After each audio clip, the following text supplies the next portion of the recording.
Welcome back to the show. Today we're going to show you how to take a macro picture with the iPhone 12 Pro Max. Sadly, the iPhone 12 Pro Max only has the normal lens, the telephoto, and the wide angle, and they don't really have a macro mode like the 13.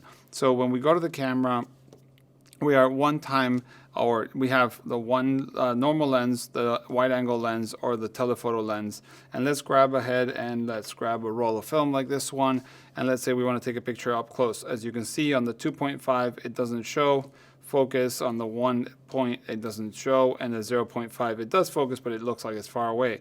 So usually what you have to do for like seeing the minimum focus is there. You can actually see if it's sharp. You can press and it's focused.